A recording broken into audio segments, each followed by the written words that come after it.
that president. I would have used. Hmm? He did. Yeah, he got impeached. He survived by one vote in the Senate. Yeah, so that was a close call for Andrew Johnson. I would have figured that Nixon would have been. Well, the thing about Nixon is he is very low rated on a couple things, most notably scandal. Watergate was terrible, although I think today people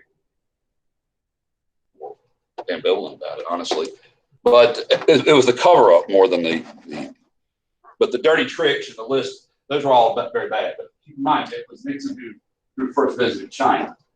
It was Nixon who got détente with the Soviet Union, got arms reduction treaty. So Nixon started the Environmental Protection Agency. Nixon, he had a really pro-worker labor policy, at least at the time. So Nixon's an interesting mixture. Yeah, so we were talking about Jefferson's presidency last time we were together. And I wanted to remind you that Jefferson was aware of the partisanship that was emerging, that he was responsible for to some degree. In other words, he, like Washington, was alarmed that this was going to be this divisive thing in America, particularly sectional division. And being a Southerner, and he was aware of its potential. So he made the effort in the inaugural. An inaugural is an important speech. The speeches we usually examine, these are the big ones. Presidents come in, and by saying this, he's saying we're going to be bipartisan. And I mentioned earlier we were talking about the spoil system question. He's not going to use patronage to fire these 3,900 federal employees. So right out of the gate, Jefferson knows that this is a problem that could become a poison pill. This idea of party over country, or what's in the best interest of the party, sort of overriding any other question. And then he does some things, but this is the Jeffersonian restraint section that we were talking about. If you look at Hamilton's measures, he's going to deal with very little of that. I mentioned that the Sedition Acts had expired. So remember, the act that he takes with that is to pardon those who were in jail. Like, keep in mind, one of the guys who'd been arrested, Matthew Lyon, was the guy who helped elect him, in Congress. And the new naturalization law went back to what it was. So I think when people hear Biden, for example, Vice President Biden, talk about tax increases, he has not framed the debate very well. What he's trying to say is we'll go back to 2016 stuff. And people hear that and they're like, well, okay, that doesn't sound like that bad, like 4 years ago. All right, but when you say raise taxes, they're, oh, well, that's bad. So how you phrase things is important. So he didn't lower it really in his mind. He just went back to it, right? Returned it back to the 5 years, not lower than it was before. He got rid of the excise tax, which does leave a hole in the budget. It was making some money. But he's going to fix that with the rest. Now, he doesn't get rid of the bus. And to prove that he could have, Andrew Jackson, when he's president, will get rid of the bus. He'll make an active attempt active success to destroy the Bank of the United States. So it's certainly within the power of the president to do that, because a future president does it. All right. And I point out this: if Jefferson had pretty much wanted a bill passed, like FDR, could he have had it done? But again, Jefferson's not looking for what to be a solution to any problem. What is not really part of Jefferson's mindset? Think about it this way. What does he not envision? It's totally alien to us today. Like, when you listen to the two candidates for president, the election and the election, it's how much can we give? How much can we offer? How much can we do for you, right? That's not Jefferson's mindset. What is his mindset about the federal government? No. That government which governs best governs least, which means you shouldn't basically be aware that the government exists. Do you understand? The government wasn't a solution to your problems. The government wasn't anything. It's from Jefferson's mind. And this dates back to his revolutionary credentials. He's the guy who went to war against, at least verbal war, against a strong government. So he believes if you want a solution to your problems, then go to your who? Your state lawmaker. Right? That's where your solution is. Okay? Now, he was no fan of a standing military. The army that was being built is now disbanded. He also disbands the Navy, and he uses that sort of money to, and this is his Treasury Secretary, both terms, you should know his name, Albert Gallatin. So he is sort of like the anti-Hamilton, but he's also a very effective Treasury Secretary. So instead of being a New York banker, he's a Swiss banker. All right. And his idea is to get rid of what? The national debt. Now, he doesn't eliminate it altogether, but it is greatly reduced. Okay? All right. So I would definitely be familiar with Jefferson's restraint and also Jefferson's belief in people. Jefferson is, well, to me, there is something aspirational about someone who believes in something. You know? Now, Washington, I believe in its core, believed in America. All right? But Jefferson had a ideal of America that never really came to happen. His ideal would be these folks over here. Sort of an agrarian vanguard who would precede an educated populace who would make their own decisions. And you look at American history, that's not been the case most of the time. Okay? However, this will continue the trend of agrarian Southern dominance of Congress all the way up to the Civil War. Okay? So keep that in mind. All right. Now, you were asking about the lame duck. So I need to teach you about one of the most significant decisions in history. In fact, this is the first decision and the most important decision as far as I'm concerned. So if you're looking at your outline, you're reading about the death clutch or dead clutch of the judiciary. So one of the things that President Adams had done in his last waning months of his office was, with a Federalist Congress, create new federal judgeships. Now, Congress has the authority to create all federal judges after the initial 6 on the Supreme Court, right? So Adams, was appointing judges to various posts throughout America. Jefferson was really hurt by this. So he hurt him personally. He thought Adams should have done this. But within the last 24 hours of Adams' presidency, he was still having assigned judgeships. Okay?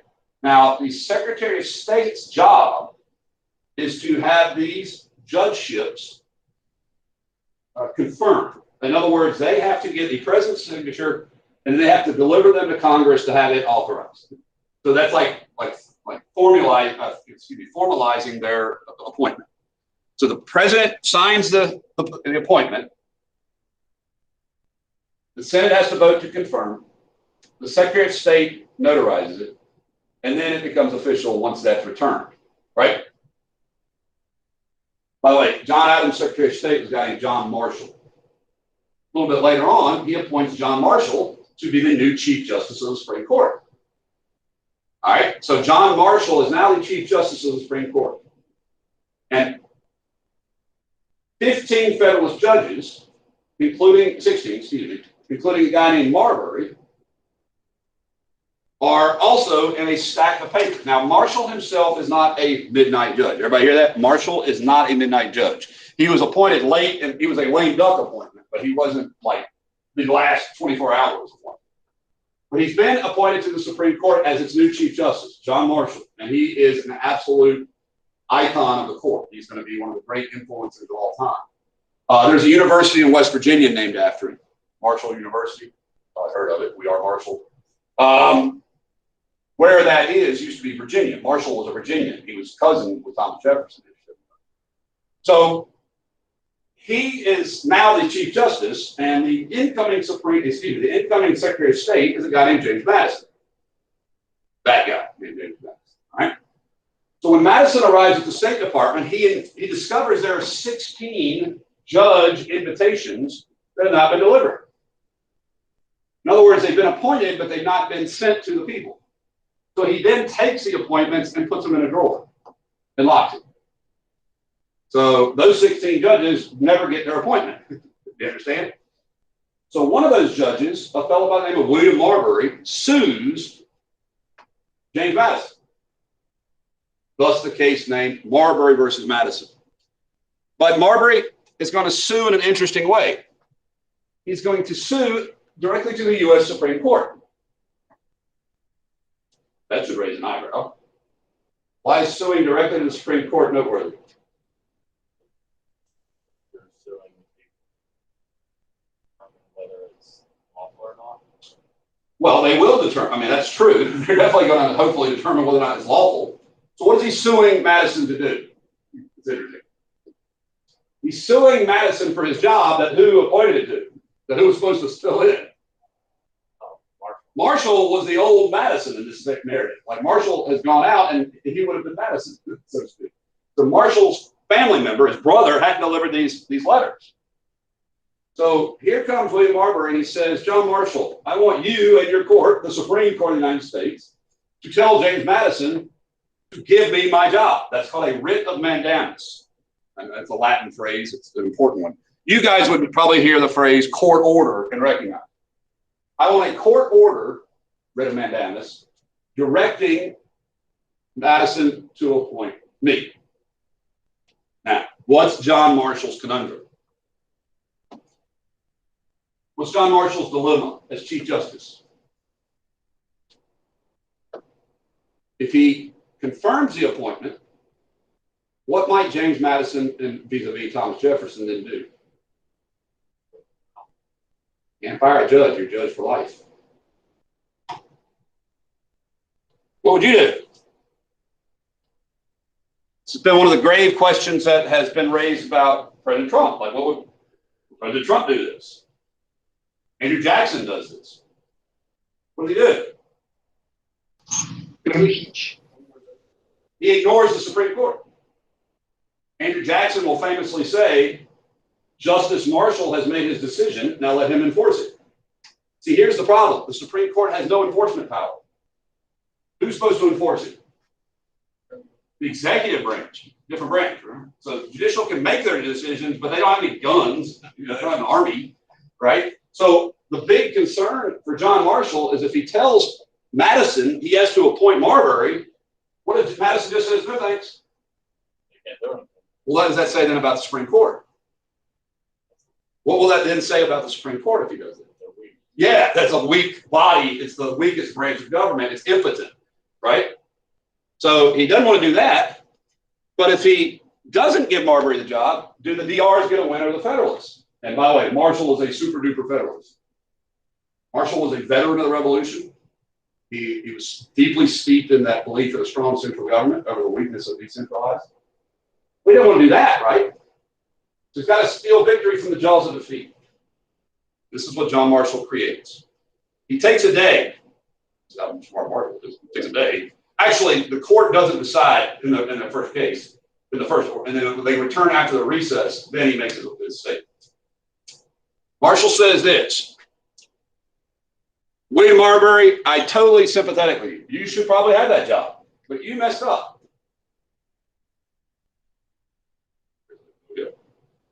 How did I mess up?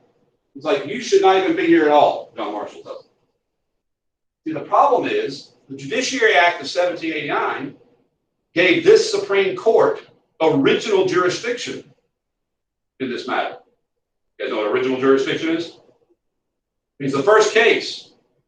So where did Marbury directly go to? And we are not a court of original jurisdiction. We are a court of what? Appeals. We're the last appeals, right? And you started where? Here. You came to the last place first. The problem is you did that under a law, the Judiciary Act of 1789, which gave us that authority. And that law gave us too much authority because it violated the Constitution. Therefore, the part of the Judiciary Act that gave us original jurisdiction is what? Unconstitutional. It violates the Constitution. The law, 89, it was the first Judiciary Act. It's the one that created the federal court system. But it had given, in the wording, original jurisdiction to who? The Supreme Court. The Constitution does not give original jurisdiction. It gives appellate jurisdiction. Right? So what happens here, he tells Marbury, you don't get your job. Then he says, oh, and by the way, we have the power to declare federal laws unconstitutional. Now, today, we totally take that for granted. Like, oh, okay, cool, guys, right? Well, no one had done that before. The court had never said a U.S. Congress act was unconstitutional, right? And so by declaring that act of unconstitutional, it voided it. It voided that part of it. So now 6 guys on a federal bench had as much power as what? U.S. Congress, right? So they said that part was unconstitutional. Marbury doesn't get his job. And John Marshall creates a precedent that becomes, and you absolutely need to know this, judicial review. I didn't highlight it up there. I'm sorry. Judicial review. Know this term.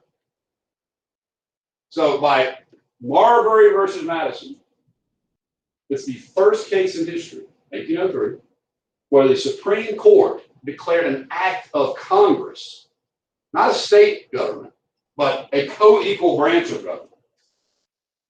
So did I tell this class, you guys, about U.S. v. Lopez and the gun-free school zone act? Act of Congress. Gun-free school zone act went where? Too far. Supreme Court said it's unconstitutional. It's not regulating commerce, right? So the power of the Supreme Court is now established. Prior to Marbury v. Madison, the court really was a non-thing. It was just a court that heard federal court judge appeals. And you remember the first year, John Day didn't even hear any cases, right? So now, who has turned the court into an active court?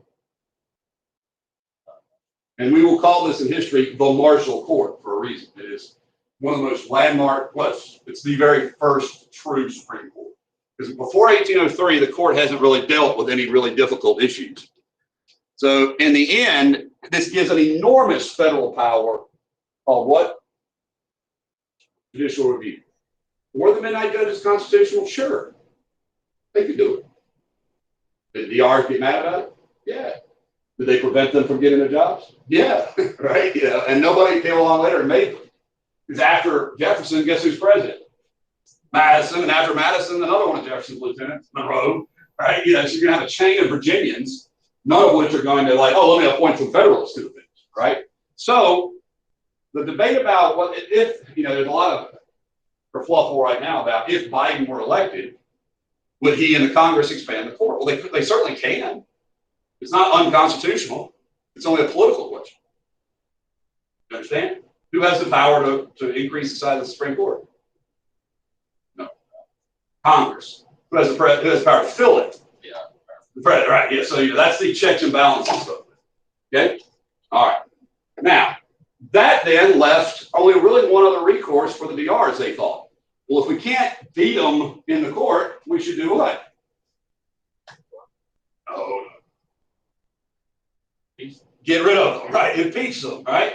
So you had a guy on the court, Justice Chase. Now he's an associate justice, not the chief justice. Okay, he was an Adams appointment. No, he was a Washington appointment. And he was very, very famously kind of temperamental. So he was ugly, rude, mean sometimes to people from the bench. So Justice Chase was not going to stop being partisan. Now, one of the things I love about our justices today, conservative or not, liberal or not, they tend to not be very partisan. That means taking a party tone. They don't talk about them to the pub. They're not openly partisan, right? Well, Chase was openly partisan. He was openly what? Pro who? Pro Federalist, right?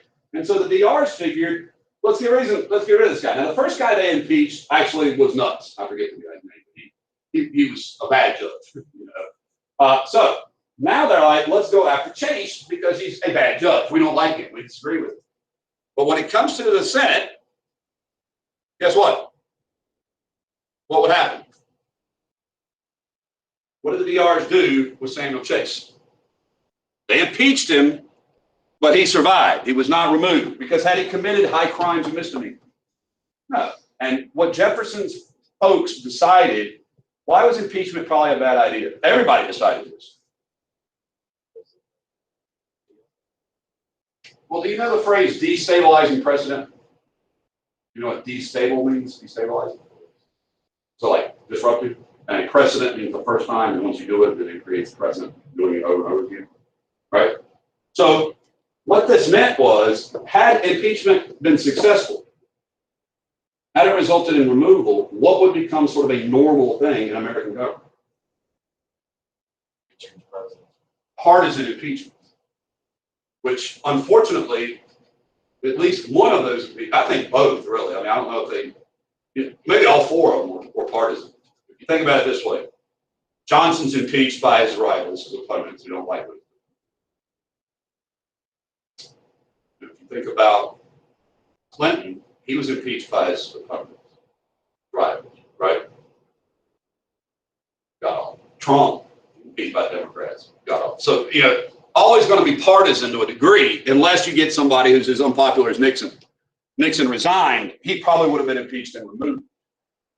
Understand? Like he really did mess up. But if you impeach judges every time they make unpopular decisions, then this will become a highly politicized branch of government, which it's not supposed to be. So they don't impeach further for political reasons, judges. And I would hate to have thought that would have been normal. I remember, though, we've had, in our country's history, Earl Warren was the Chief Justice when they did Brown versus Board. And there were big signs here in the South that said, impeach Earl Warren, because of the unpopularity of this decision. Okay?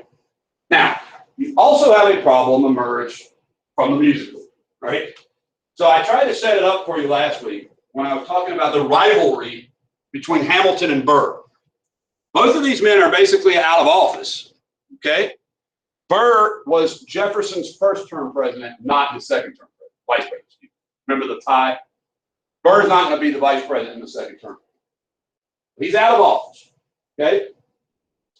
And the Federalists want, they literally are seeing the writings on the wall. So I do want you to pick this up. The Federalists start floating the idea of having Aaron Burr become president of New York. Like secede New York. And I know that should be interesting to you because the first states to consider secession are who? Or is who? The South. No, read it. New York. New York. New York is considering secession because the Federalists there are unhappy with whose presidency? Jefferson, right? Hamilton catches wind of it. Keep in mind, Hamilton's the leader of the Federalists. And he's like, no, we're not going to do what? We're not going to secede. All right, that's not going to happen. But in doing so, Hamilton gets caught in a very bad place. He is caught in a letter insulting Aaron Burr. Now, I know y'all are like, ooh, whoopie-doo. Well, this is an era in history where if you know what Franklin said, if you insult someone behind their back, it's okay. Well, as long as they don't what? As long as they don't get caught, right? They don't see it. They don't find out about it. So Hamilton gets basically caught in writing saying that Burr is a bad guy. It's like a cheat and a manipulator. So Burr does what Burr does, which is what gentlemen did at that time in history, and he challenges Hamilton to a duel. Well, it was illegal in New York, but gentlemen did it routinely. Abraham Lincoln had a duel. All right, Andrew Jackson had multiple duels. He carried 2 bullet wounds in him as president, 2 bullets in him as president, right? Well, he actually got shot and survived twice. So the point is dueling was very common back then, even though it was illegal. But Hamilton had several reasons not to be in a duel. First of all, his son had been killed in a duel just recently, right? And Hamilton himself didn't like that. He didn't. I mean, keep in mind, he was an officer, a successful colonel in the Revolution, and he was really not a fan of dueling. But as the challenged person, he got to bring his guns. So it was his pistols that were used, the same pistols that his son used. His pistol has a hair trigger. You guys know what that is? So one of the bigger things about pistols, these are muzzle-loaded round-ball pistols, is that they're very heavy pull, which means it can affect your accuracy. If you're pulling that big old heavy gun. So you could set a hair trigger, which means it would easily fire. Just drop it because shoot it off by accident, right? So they get on a boat separately. They get on boats and they ride out across the Hudson River to Weehawken, New Jersey. There's a cliff, like an overlook, that was a popular spot for duels, like the dueling hangout spot. They both had their seconds with them. Okay, so you carry a second to be like your witness who doesn't witness, so to speak. Like they have to turn their head when you shoot. So Hamilton gets the first shot.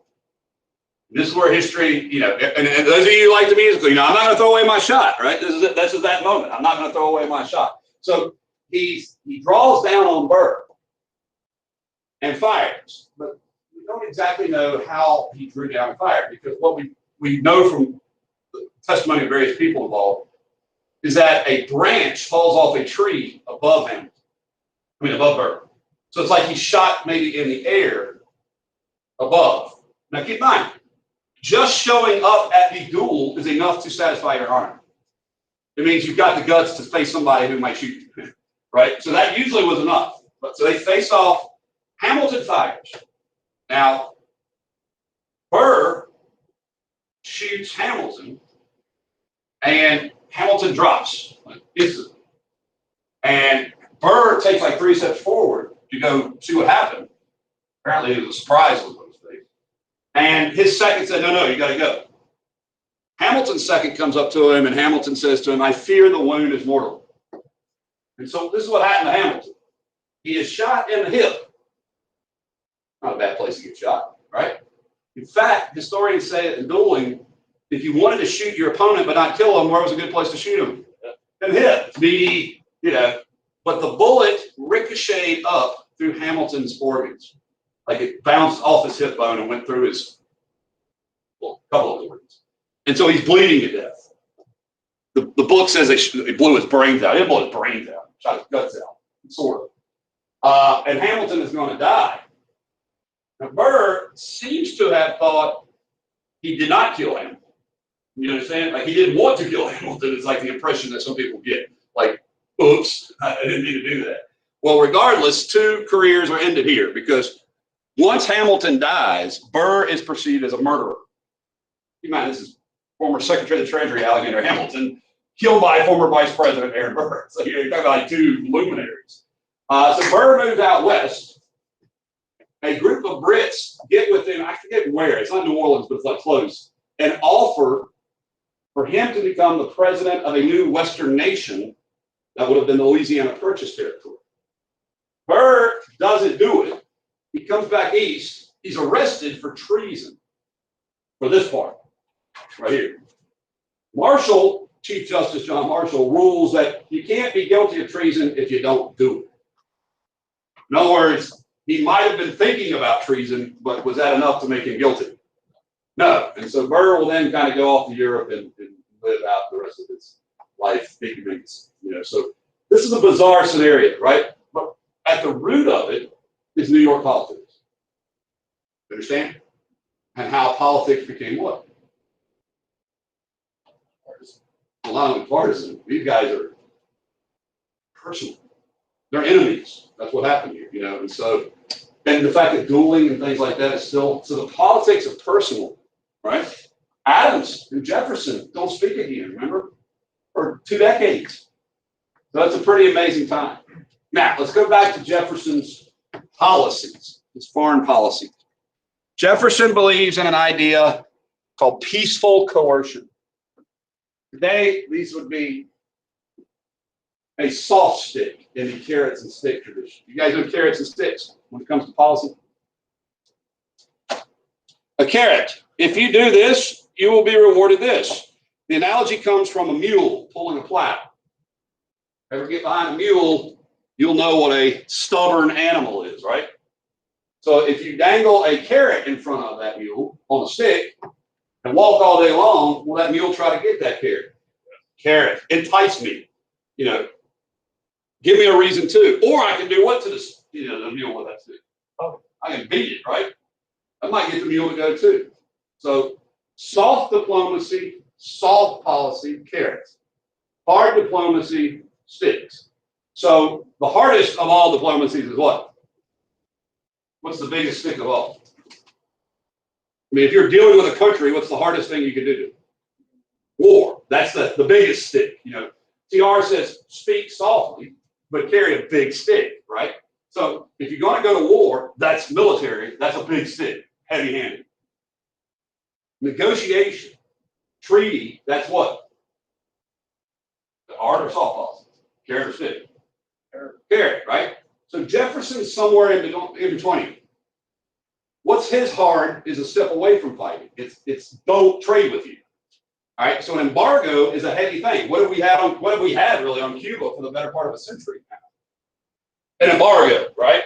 Iran, embargo. North Korea, embargo. So when you don't trade with someone, that's like saying we're not friends. Embargo is one step away from war. It's trade policy versus military policy. But he's like, we're going to use trade policy instead of what? Military. We'll boycott countries that we don't like for whatever reason, France, Britain, whoever. Unfortunately, who's not going to be manipulated by boycotting? Well, we're not there yet. Who else is not going to be manipulated by boycotting? Pirates. Right, pirate. Oh, you're not going to trade with us. Oh, well, let us take your stuff anyway. Yeah, and I always compare this to like Gandhi. Not just this, but in general. Gandhi, Martin Luther King, what was their form of protest? Peaceful. Peaceful, civil disobedience, nonviolent. How would nonviolence have done against Hitler? Not very well. He would have shot you in the head, nonviolently or not, right? The point is that some people you can't negotiate with. You can't negotiate with a mad dog, right? Well, pirates, these aren't people we were trading with. We were like trade partners with Tripoli, right? So you remember the Day of Algiers? That's a title for the day. All right, so here's Morocco, here's Algiers, and here's Tripoli. It's modern day Libya. Okay? So we're sailing in the Mediterranean, trading with the Italians and the French and the Spanish, and then who comes along? Pirates of the Mediterranean, not the Caribbean, right? And so unfortunately for Jefferson, he's going to have to reverse his own statements. He's going to have to go against his own belief. There's only one real way to deal with pirates. That's what? Got to fight it. And so he sends the brand new baby Marines, right? The Marine Corps, and a Navy that he has to resurrect. Now, he doesn't make big Navy ships. He makes the types of ships that can fight on a coast. We would almost call it today the Coast Guard, right? Like not a Navy in a modern sense, but more of a Coast Guard. His critics called it his mosquito fleet. The little jiffs, these little boats, all right? The best ships on land because they were so small that the wind could actually carry them, from the water. So they go over and they win. They beat back the Tripolitan pirates. Okay? And that's a victory for Jefferson. But it's a military victory. It's a victory for our Marines. I told you the Marine Corps hymn. From the halls of Montezuma to the shores of Tripoli, right? So that's the shores of Tripoli part. Halls of Montezuma are Mexican. Okay? So peaceful coercion is a good idea. Tripolitan War. Okay? Okay. But here is, and I think this is probably why Jefferson ends up on money. $2 bills. Right? I think this is why Jefferson ends up on Rushmore. Now, this is a really complex story if you get into the details. So, first of all, those of you who've been looking at maps may recall that this had been France's originally, the green area. Think like the days of French Canada. Then who got it after the American Revolution? Spain. Spain had it until 1800 when who decided to put their family member on the throne of Spain? Napoleon. So Napoleon now has Louisiana in 1800. We want what place? We want the Port of New Orleans, access to it permanently, as in we'd like to buy it, and all lands to the east. So Jefferson gets authorization from Congress to buy New Orleans and the land of East Florida for $10 million. Okay? Call that an authorization. Like authorization you need to build. Appropriated $10 million. Well, hey, I will pay $10 million for New Orleans. Certainly $10 million for Florida and New Orleans, right? So they get over there, and one of the guys is James Monroe. Another guy named Livingston. Livingston and Monroe get there, and Napoleon has said, damn sugar, damn colonies, right? So he's talking about Haiti. This is where one of those coincidences of history happened. Down in Haiti, who has been fighting since 1795? Louverture, Francois Toussaint Louverture, and he's going to win this coming year. Every French dude they send over there either gets killed or dies of diseases. So Napoleon has been fed up with Haiti. Okay? Haiti was supposed to be the sugar colony fed by this for the French. This would be the grain store like place for the sugar colony of Haiti. Well, now what's happening in Haiti? It's what? It's going to become independent, right? It's going to break from France. He's also concerned, he being Napoleon, that who might benefit if France isn't friendly? Mind, they fought a war up until 1800. The Convention of 1800 was ended. If France says no, what might America do? It try to take it anyway, and then France is going to have to fight yet another person or another country, right? Last thing Napoleon needs is to get in a war with who? Another country, America. Even if America's weak, that's still one more place, right? So he's like, how about I just give you the whole ball of wax for $15 million? Now, again, he's selling Spain's territory, so it's not that big of a loss for him. But I'll just give you all this. But by the way, they didn't include this part. Oops, they're like an oversight, but not for Florida. They wanted this, and it gets back. All right, so when it gets back, Livingston and Monroe get back, Jefferson's like, oh my gosh, this is awful and terrible and good at the same time. Why is it terrible? He's not as worried about the Brits. This is an extraordinarily awesome real estate version. I mean, Jefferson has been talking about an empire of liberty for years, right? Empire of liberty. So why is this bad? Why is this bad for Jefferson?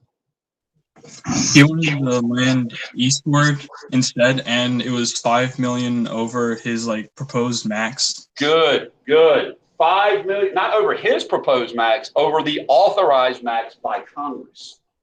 By Congress. In other words, can he spend 50% more than what he was authorized without rule? He's like, oh, can I get the Constitution amended in time? You know, like he literally talks about that. He debates whether or not he should do this. He debates it. Let's see if I have it here. Yeah, I don't have it here. I have it somewhere. The vote on it. I'll tell you that. There it is. The vote is going to be 24-7. Why would you vote against Louisiana Purchase? Yeah, and not only Jefferson, but what's going to happen to all those factory workers when they can?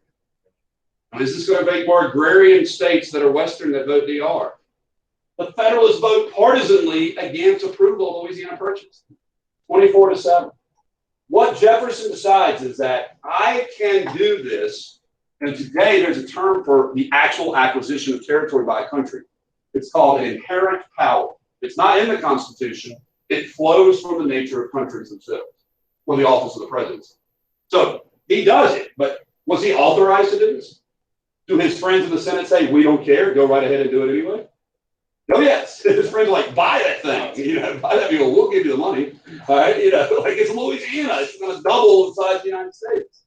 But keep in mind, Jefferson doubles the size of the United States without whose approval? Without Congress or the public or anybody that like doubles it, you know.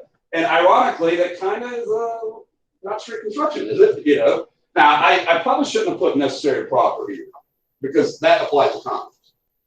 But in other words, Jefferson doesn't even have a necessary proper clause. There's nothing in the Article 2 of the presidency of the Constitution about buying land without authorization. So does he go into a loose interpretation? That's better. Yeah, but is America okay with that? As long as you weren't what? Federalists. New England Federalists, right? Yeah, if you're a New England Federalist, you're like, oh, this sucks. Jefferson's gonna be great. He'll be on mountains and John Adams will be forgotten, you know, or whatever. All right. So this also leads to one of the things that Jefferson.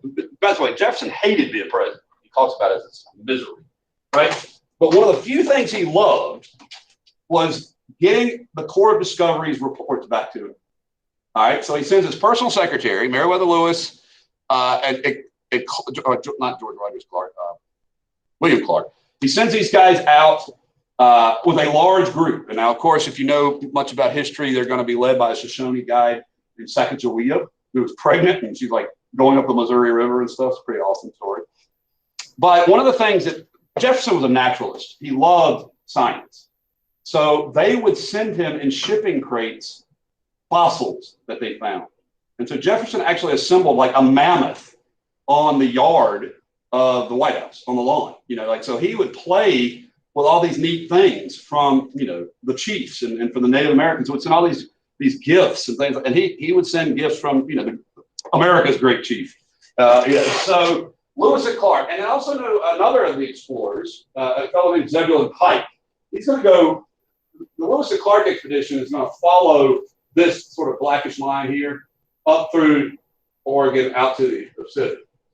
Pike is going to go much more southerly and go through part of Colorado that today got his name on. Right? The Rocky Mountains has Pike's Peak, right? Pike's Peak.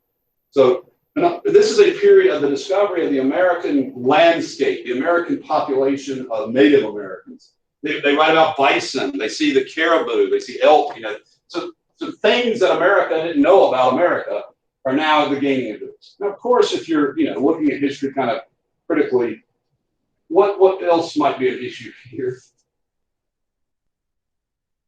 Who else might be an issue here?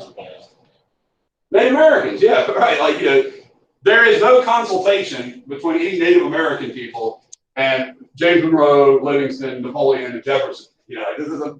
But when Lewis and Clark come out here, they do talk to the natives, and they don't say, "Hey, by the way, you're living on our land now." So it's not quite that way. But the conquest of the Great Plains will be one of the most challenging things for America when it comes to things like the Sioux Indians. Okay, but we're not there yet. So this was a huge victory for Jefferson, and really, I think this is why he celebrated this single act, which he almost didn't do. Pike? Yeah. Zebulon? Yes. So think Pike's Peak. Okay?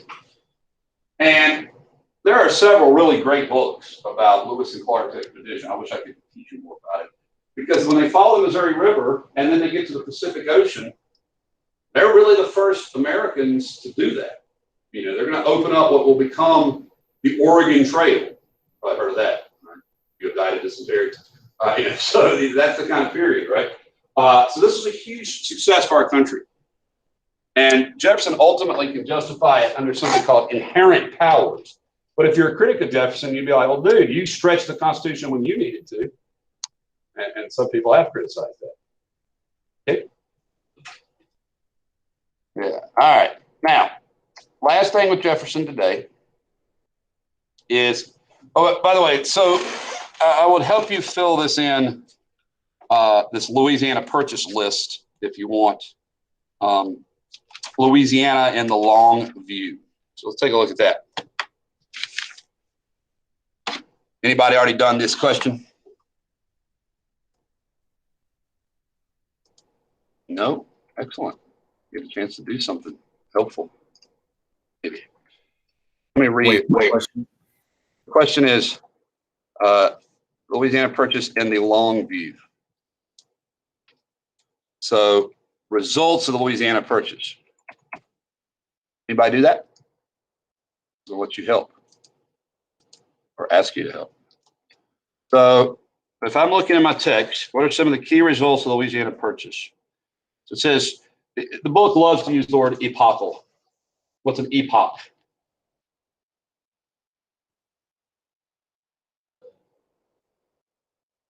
Well, it's a period where history is defined as either before or after. So, you know, an era that changes. So the purchase of Louisiana changes forever the history of America, right? So that's an epochal event, pre and post Louisiana. So it says here, overnight, he had avoided a rupture with France and what would have been an alliance with England. So avoid fight with France, okay? America secured at one bloodless stroke the western half of the richest river valley in the world and further lay the foundation of a future major power. So needed territory for global power. In other words, the 13 colonies or east of the Mississippi alone may not have been enough to become a world power. You throw in the vast real estate and assets of that middle region, and you're going to see another. Book calls it the Valley of Democracy. We'll call it that. I like the Empire of Liberty better. Both have a nice flair to it. So it is in that territory that what can spread.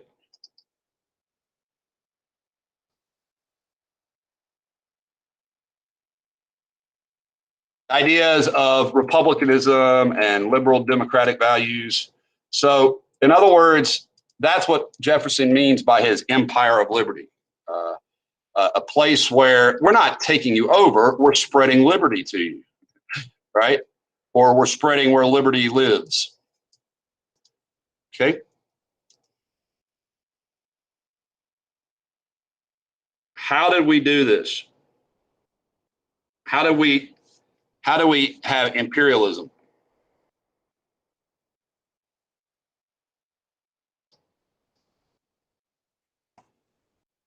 I mean, later we'll have to fight the Native Americans to assert who's dominant. But when we get Florida, guess how we do it? We pay for it, though.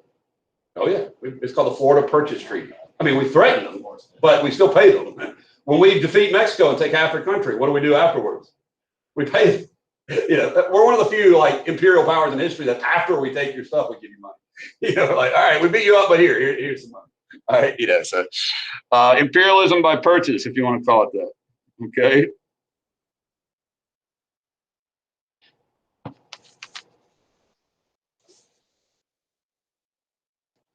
What else?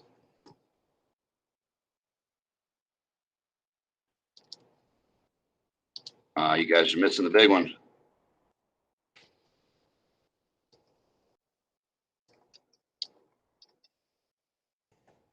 This will continue our legacy of conflict with Native Americans. Obviously, when you think about the Sioux Wars and the Indian Removal Act and things like that, there's a big part of it. I guess there's another one, which is going to be even bigger. You could underline that. All that territory south of Missouri, or Missouri southward, is going to have slavery in it. When did they do that? Where they made a line that the southern states can't go over? It's called the Missouri Compromise, the Compromise of 1820. Yeah, when we get to James Monroe, we'll talk about that. Mo-Comp, what I usually call it after a while. Yeah, you got it. Lastly, and this is in the book as well, it says by getting rid of France, it allowed America to remain isolationist. Okay, so this was a dramatic event.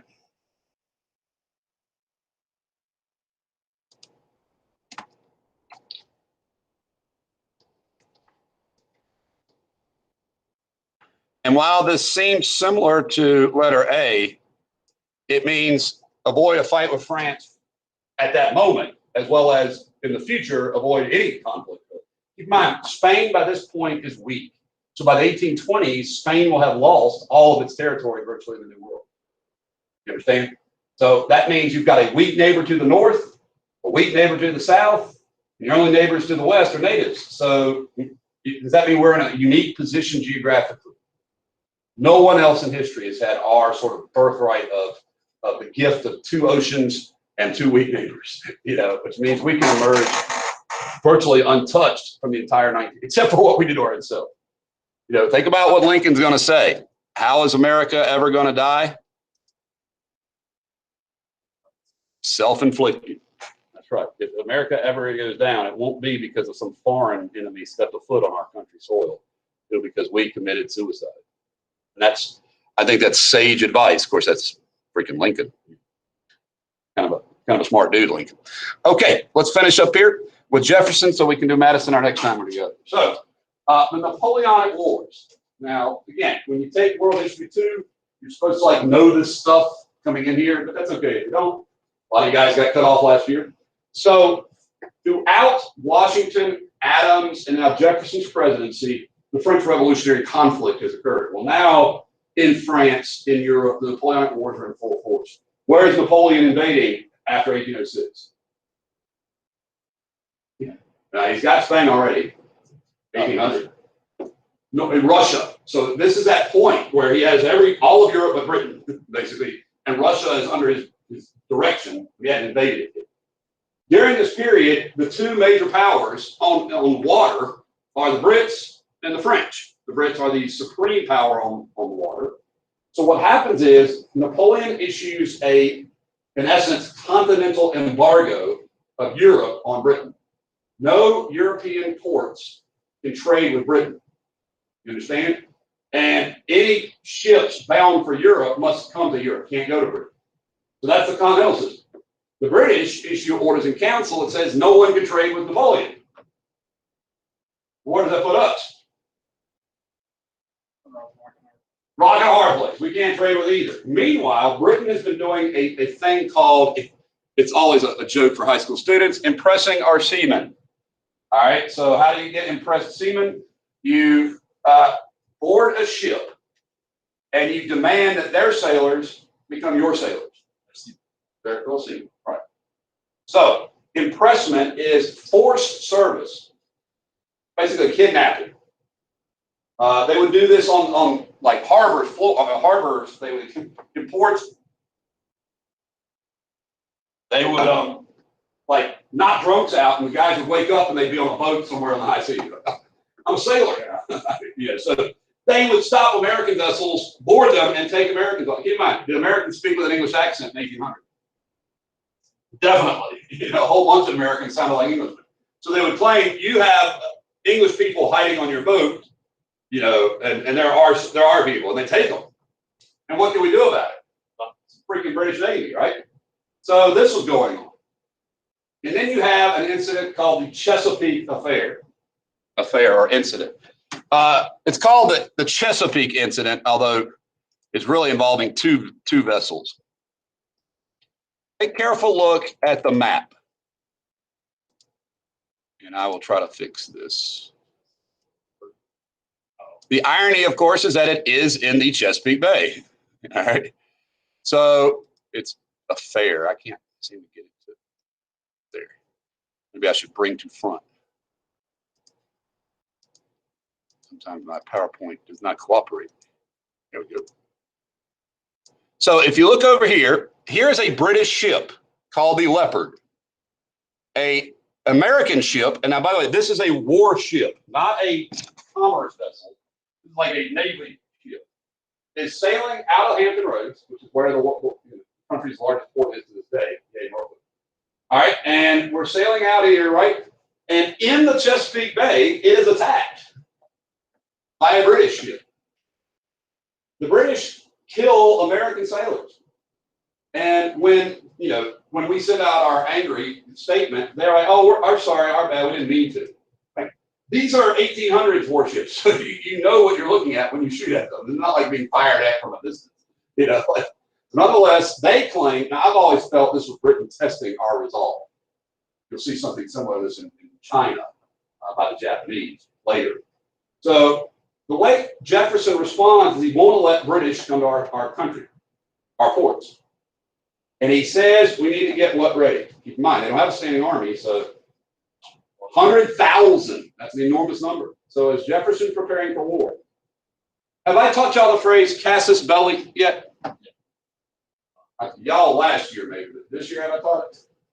C-A-S-U-S, first word, second word, L-L-I. Say again. Cause of war. That's right. So if there was ever a casus belli, this is it. We were attacked in our waters with one of our Navy ships, and they killed people, right? You know, so they killed U.S. sailors, Navy sailors, in America. That's our waters. Chesapeake Bay is straight up us. And Jefferson didn't go to war. You think he had a casus belli? So, keep in mind, what is Jefferson's tradition about the British? Don't like it, right? I mean, Jefferson was he's always pro-French. So if there was ever a reason to go fight, so he gets close, but he doesn't. Okay. Meanwhile, what does Jefferson do? So the Chesapeake incident, notice the date, June 1807, is the prelude to Jefferson's greatest failure. Now, like you said, he's caught between a rock and a hard place. Are we going to be able to defeat the British on the high seas? Not with what we had. I mean, we didn't have a Navy virtually at all, the Mosquito fleet, right?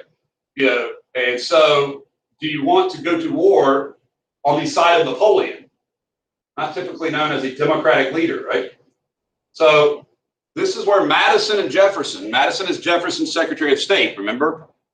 Come up with this. We keep getting harassed on the high seas, right? Therefore, we just won't trade at all with anyone. But guys, try to imagine what it's, even the what did the British do in America that set off so much? They closed what harbor? Boston. And people were like, oh, that's terrible, right? It's one harbor. What does Jefferson close? All harbors, right? Like, no trade. This is way worse than the Boston Port Act. His motive is, I'll keep you safe, though, right? So this is the debate we're having now about the pandemic. We're willing to trade what for what?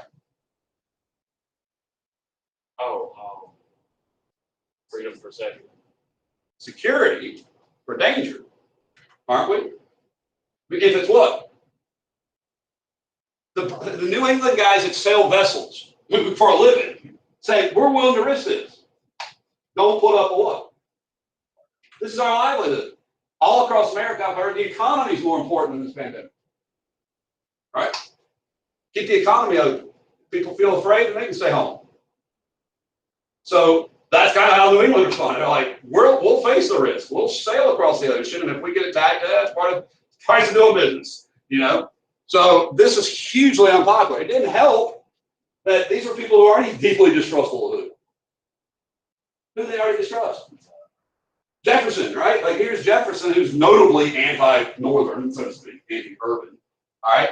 And they think this is all a partisan move. Because where's the Federalist stronghold? The last remaining stronghold?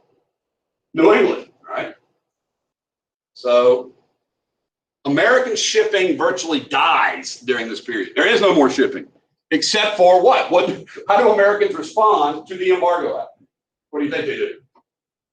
Yeah, they smuggle, just like they did with the British. They're smugglers now.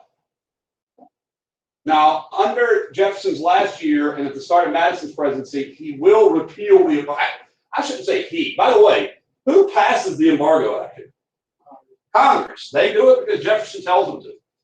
Technically, presidents don't pass laws. Congress does, right? So the Embargo Act, this is not an embargo by the president. This is by Congress under his leadership. They ultimately repeal it in 1808 and pass something called the Non-Intercourse Act. I had a kid ask me one time, does that mean they outlaw sex too? They didn't read the rest. That's a really weak assumption. Every country can get trade except who? Britain or France. And if either of those stop harassing us, we'll open with it. So that sounds more like peaceful coercion, doesn't it? I think if Jefferson had opened with this, he'd have been a lot more popular. Now, can anybody guess or have read an unintended consequence that Jefferson does here that is doubly ironic? What's particular? The industrial business. Say it louder. Go ahead. He starts the industrial business. He doesn't intend to, but he doesn't start it, but he definitely fuels it. Keep in mind, the Industrial Revolution starts in Britain in 1750. Okay? By 1790, it spread to the United States. You start to see your first factories emerging. Now, why would we trade with Britain? To get finished goods, right? Well, if you can't get them from Europe, then what do you got to do? Make them yourself. And so this helps kickstart full force what? The Industrial Revolution in America. Well, guess what Jefferson hates? So these are unintended consequences. The CIA would call this blowback. Like, oops, we didn't mean for this to happen. Jefferson by no means to inspire people to open factories. But because they can't get the goods from Britain, they've got to make them here. So the embargo has that unintended outcome. And by the way, where does the capital to open factories often come from? No. Like if you're going to open a business, you wouldn't get it from money, tax money. It comes from existing businesses. So who were the existing businesses that had to go look for a new place to put their money? Well, they were manufacturers, but what were they before they were manufacturers? Shippers. So the guys that were out of work shippers, so to speak, just moved their money from shipping to what? Farmers in the South don't do that. So again, where benefits from this long term? The North, not in the short term. Short term, you're out of business. Now, this is one of my favorite cartoons from the period. Here, the Embargo Act actually has a personification. It's what? What has it been personified as? Huh? Is that what it is? The lizard? It's not a lizard. It's a what? Turtle. It's a turtle. It's a snapping turtle.